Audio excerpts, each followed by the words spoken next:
ನೀವು ನನ್ನ ವಿಡಿಯೋಸ್ನ ರೆಗ್ಯುಲರ್ ಆಗಿ ಫಾಲೋ ಮಾಡ್ತಾ ಬಂದಿದ್ರೆ ನಾನ್ ಮುಂಚೆ ಜನಕರಾಜನ ಕನಸಿನ ಕತೆ ಹೇಳಿದ್ದು ನೆನಪಿರಬೇಕು. ಮತ್ತೊಮ್ಮೆ ಚಿಕ್ಕದಾಗಿ ಆ ಕಥೆನ ಹೇಳ್ತೀನಿ.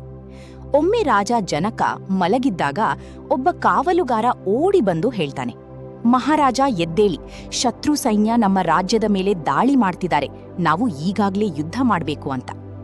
ಗಾಬರಿಯಿಂದ ಮೇಲೆದ್ದ ರಾಜ ಜನಕ ತನ್ನ ಕತ್ತಿ ಹಿಡ್ಕೊಂಡು ಯುದ್ಧಕ್ಕೆ ಹೋಗ್ತಾನೆ. ಆದ್ರೆ ಯುದ್ಧದಲ್ಲಿ ಸೋತ್ ಹೋಗ್ತಾನೆ. ಆಗ ಶತ್ರು ರಾಜ ಜನಕರಾಜನನ್ನ ರಾಜ್ಯದಿಂದ ಹೊರಗಾಗ್ತಾನೆ. ಮತ್ತೆ ರಾಜ್ಯದ ಯಾವ ಪ್ರಜೆ ಕೂಡ ಜನಕನಿಗೆ ಸಹಾಯ ಮಾಡಬಾರ್ದು ಅಂತ ಆಜ್ಞೆ ಮಾಡ್ತಾನೆ. ಯುದ್ಧದಿಂದ ಬಹಳ ಗಾಯಗಳಾಗಿ ಸುಸ್ತಾಗಿದ್ದ ಜನಕ ಕಷ್ಟಪಟ್ಟು 4-5 ದಿನಗಳು ನಡ್ಕೊಂಡು ಪಕ್ಕದ ರಾಜ್ಯಕ್ಕೆ ಹೋಗ್ತಾನೆ. ಆ ದಿನ ಅಲ್ಲಿ ಪ್ರಜೆಗಳಿಗೆ ಉಚಿತವಾಗಿ ಆಹಾರ ಕೊಡ್ತಿರ್ತಾರೆ. ಆ ಸಾಲಲ್ಲಿ ಜನಕನೂ ಹೋಗಿ ನಿಲ್ತಾನೆ.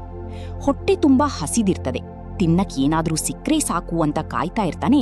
ಅವನಿಗೆ ಒಂದು ಬಟ್ಟಲಿ ಕಿಚಡಿ ಕೊಡ್ತಾರೆ. ಇನ್ನೇನದನ್ನ ತಿನ್ಬೇಕು ಅಂತ ಇದ್ದಾಗ ಇದ್ದಕ್ಕಿದ್ದಂತೆ ಎಲ್ಲಿಂದಲೋ ಬಂದ ಒಂದು ಪಕ್ಷಿ ಅವನ ಬಟ್ಟಲಿಗೆ ತಾಕಿ ಬಟ್ಟಲು ಕೆಳಗೆ ಬಿದ್ದೋಗಿ ಊಟ ಎಲ್ಲ ಮಣ್ಣು ಪಾಲಾಗತ್ತೆ. ದುಃಖ ತಡಿಯಕ್ಕಾಗ್ದೆ ಜನಕರಾಜ ಅಯ್ಯೋ ಅಂತ ಆಳ್ತಾ ಇರುವಾಗ ಮತ್ತೆ ಕಾವಲುಗಾರ ಬಂದು, ಮಹಾರಾಜ ಎದ್ದೇಳಿ, ಏನಾಯ್ತು, ಯಾಕ್ ಕೂಕ್ಕೊಂಡ್ರಿ ಅಂತ ಕೇಳ್ತಾನೆ.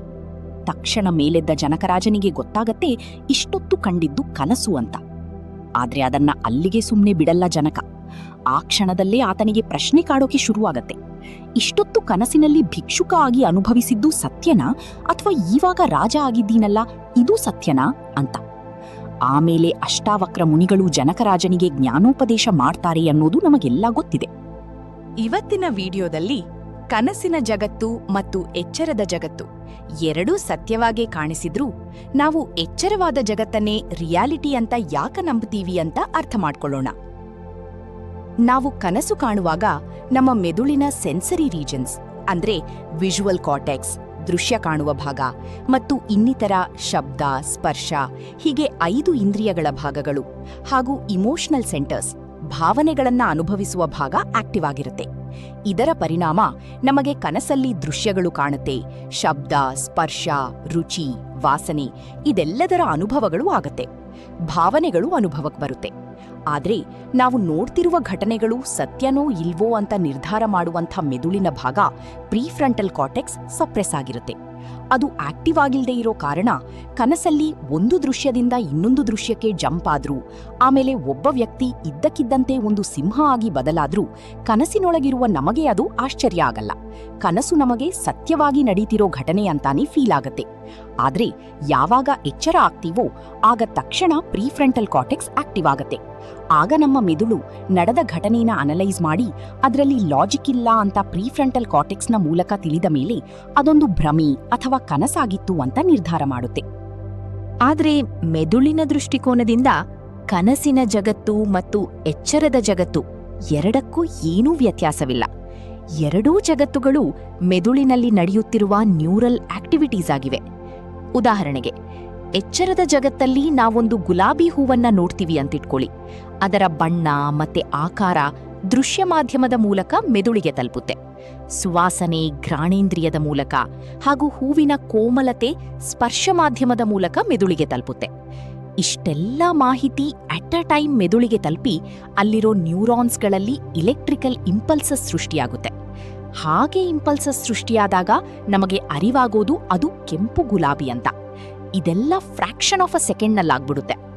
ಎಕ್ಸಾಕ್ಟ್ಲಿ ಇದೇ ತರ ಕನಸಿನೊಳಗೆ ಒಂದು ಗುಲಾಬಿ ಹೂವು ನೋಡಿದಾಗ ನಮ್ಮ ಮೆದುಳು ಕೆಲಸ ಮಾಡೋದು. ಹಾಗಾಗಿ ನಾನು ಹೇಳಿದ್ದು, ಮೆದುಳಿಗೆ ಒಂದು ಘಟನೆ ನಡೀತಿರೋವಾಗ ಅದು ಎಚ್ಚರದ ಜಗತ್ತಲ್ಲಿ ನಡೀತಿದೆಯೋ ಅಥವಾ ಕನಸೊಳಗೆ ನಡೀತಿದೆಯೋ ಅನ್ನೋ ವ್ಯತ್ಯಾಸ ಗೊತ್ತಾಗೋದಿಲ್ಲ. ಹಾಗಾಗಿ ಘಟನೆಗಳು ನಡೆಯುವಾಗ ಕನಸಲ್ಲಾಗ್ಲಿ ಎಚ್ಚರದಲ್ಲಾಗ್ಲಿ ಎರಡೂ ಕೂಡ ಸತ್ಯ, ರಿಯಲ್ ಎಂದೇ ಭಾಸವಾಗುತ್ತೆ. ಆದ್ರೆ ನಿಜವಾದ ಪ್ರಶ್ನೆ ಬರೋದು ಇಲ್ಲೇ. ಗಮನ ಇಟ್ಟು ಕೇಳಿ. ಕನಸು ಮತ್ತು ಎಚ್ಚರ ಎರಡೂ ಬ್ರೈನ್ ಆಕ್ಟಿವಿಟಿಗಳೇ ಆದ್ರೂನು ನಮ್ಮ ಮೆದುಳು ಎಚ್ಚರದ ಜಗತ್ತನ್ನ ಮಾತ್ರ ಯಾಕೆ ಸತ್ಯವಾದದ್ದು ಅಂತ ಒಪ್ಪಿಕೊಳ್ಳುತ್ತೆ ಮತ್ತು ಕನಸಿನಲ್ಲಿ ನೋಡಿದ ಜಗತ್ತು ಸುಳ್ಳು ಅಂತ ನಿರ್ಧಾರ ಮಾಡುತ್ತೆ?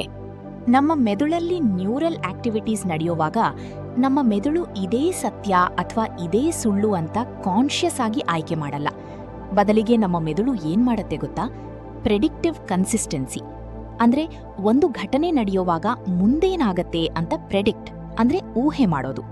ಈ ವಸ್ತುವನ್ನ ಬಿಟ್ರೆ ಅದು ಕೆಳಗೆ ಬೀಳತ್ತೆ, ಬಾಗಿಲು ತೆಗೆದ್ರೆ ಒಳಗೆ ಕೊಠಡಿ ಅದೇ ರೀತಿ ಇರತ್ತೆ ಅಂತ ಎಚ್ಚರವಿದ್ದಾಗ ನಮ್ಮ ಮೆದುಳು ಪ್ರೆಡಿಕ್ಟ್ ಮಾಡತ್ತೆ. ಹಾಗೂ ಎಚ್ಚರದ ಜಗತ್ತು ಅದೇ ರೀತಿ ಡಿಸೈನ್ ಆಗಿರತ್ತೆ. ಹಾಗಾಗಿ ಮೆದುಳು ಹೇಳತ್ತೆ, ಈ ಜಗತ್ತು ಸ್ಥಿರವಾಗಿದೆ, ಆದ್ದರಿಂದ ಇದು ನಿಜವಾಗಿರಬೇಕು. ಹಾಗಾಗಿ ನಮ್ಮ ಮೆದುಳು ಯಾವುದು ಸತ್ಯ ಅನ್ನೋದಕ್ಕಿಂತ ಯಾವುದು ಸ್ಥಿರವಾಗಿದೆಯೋ, ಅಂದ್ರೆ ಸ್ಟೇಬಲ್ ಮತ್ತು ಕಂಟಿನ್ಯೂಯಿಟಿ ಆಗಿದೆಯೋ ಆ ಜಗತ್ತೇ ನಿಜವಾದ ಜಗತ್ತು ಅಂತ ಬಲವಾಗಿ ನಂಬಿಬಿಟ್ಟಿದೆ. ನಮ್ಮ ಮೆದುಳಿನ ನಿಜವಾದ ಮಿತಿ ಇಲ್ಲೇ ಇರೋದು. ಮೆದುಳಿಗೆ ವಾಸ್ತವಿಕತೆಯನ್ನ ನೇರವಾಗಿ ನೋಡುವ, ಅಂದ್ರೆ ರಿಯಾಲಿಟಿಯನ್ನ, ಅರ್ಥಾತ್ ಅಲ್ಟಿಮೇಟ್ ಕಾನ್ಷಿಯಸ್ನೆಸ್ ಅಥವಾ ಬ್ರಹ್ಮನನ್ನ ನೇರವಾಗಿ ನೋಡುವ ಸಾಮರ್ಥ್ಯವಿಲ್ಲ. ಹಾಗಾಗಿ ಬ್ರೈನ್ ಯಾವುದನ್ನ ಸತ್ಯ ಅಂತ ನಂಬುತ್ತೋ ನಾವು ಕೂಡ ಅದನ್ನೇ ಸತ್ಯ ಅಂತ ನಂಬ್ತೀವಿ. ಹಾಗಿದ್ರೆ ನಮ್ಮ ಮೆದುಳು ಯಾಕೆ ಸ್ಥಿರವಾಗಿರೋದನ್ನ ಮಾತ್ರ ನಂಬುತ್ತೆ ಅಂದ್ರೆ, ನಮ್ಮ ಬ್ರೈನ್ ಡಿಸೈನ್ ಆಗಿರೋದೇನಿ ಬದುಕುಳಿಯೋದಕ್ಕೆ, ಸ್ಥಿರತೆ ಕಾಯ್ದುಕೊಳ್ಳಕ್ಕೆ.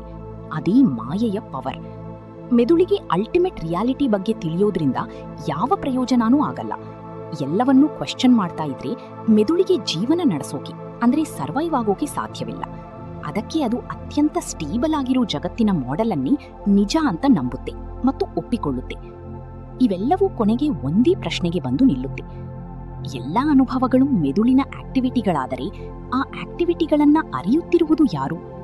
ಈ ಪ್ರಶ್ನೆಯೊಂದಿಗೆ ನ್ಯೂರೋ ಸೈನ್ಸ್ ನಿರುತ್ತರವಾಗುತ್ತೆ. ಆಗ ಅಷ್ಟಾವಕ್ರ ಮುನಿಯು ಹೇಳ್ತಾರೆ, ಕನಸಿನ ಜಗತ್ತು ಸತ್ಯವಲ್ಲ, ಎಚ್ಚರದ ಜಗತ್ತು ಸತ್ಯವಲ್ಲ. ಎರಡನ್ನೂ ಅನುಭವಿಸುತ್ತಿರುವ ಕೇವಲ ನೀನು ಮಾತ್ರ ಸತ್ಯ.